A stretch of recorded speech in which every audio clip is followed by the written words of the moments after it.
ఏంటి ఈరోజు కుండతో వచ్చాను అనుకుంటున్నారా? చెప్పాను కదండి, ఈరోజు బొమ్మిడాయి చేపల పులుసు, అది కూడా కుండలో వండుకుంటున్నామండి. భలే ఉంటుంది.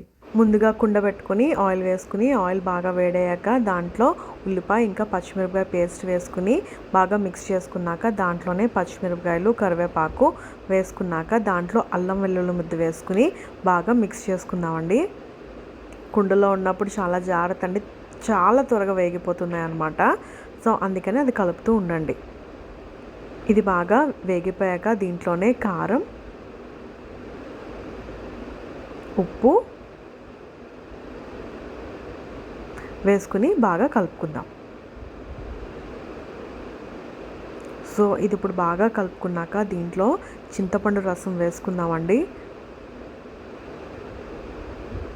ఇలా చింతపండు రసం వేసుకున్నాక ఒక 15 నిమిషాలు బాగా మరిగించుకుందామండి. ఎప్పుడైతే ఇది బాగా మరుగుతుందో దీంట్లో ఇప్పుడు మనం క్లీన్ చేసి పెట్టుకున్న బొమ్మిడాయిల్ని వేసేసుకుందాం. ఇలాగా బొమ్మిడాయిలన్నీ కూడా వేసేసుకున్నాక ఇవన్నీ కూడా బాగా కలుపుకుందామండి. ఈ బొమ్మిడాయిలు ఎంత ఫేమస్ అంటే చాలా టేస్టీగా కూడా ఉంటాయండి. సో ఇంట్లోనే ఇలా ట్రై చేసి చూడండి, మీకు తప్పకుండా నచ్చుతుంది. ఇలా ఒక 15 నిమిషాలు కుక్ చేసుకుంటే మన కూర రెడీ అయిపోతుందండి. ఫైనల్గా కొంచెం మెంతులు, జీలకర్ర, ధనియాలు వేపుకుని పొడి చేసుకుని వేసుకుంటే టేస్ట్ ఇంకా చాలా బాగుంటుందండి. ఒకసారి ఇలా ట్రై చేసి చూడండి.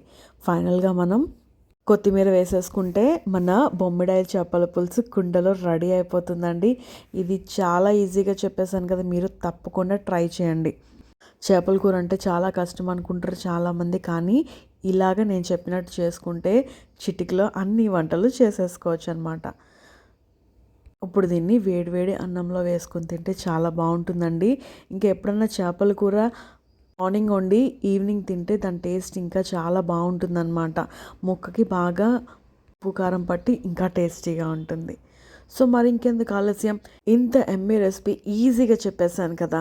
ఇప్పటి వరకు మన ఛానల్ సబ్స్క్రైబ్ చేసుకోకపోతే వెంటనే చేసుకోండి ఇలాంటి ఎమ్మీ రెసిపీస్ కోసం. అంటిల్ దెన్ బాయ్ మరి.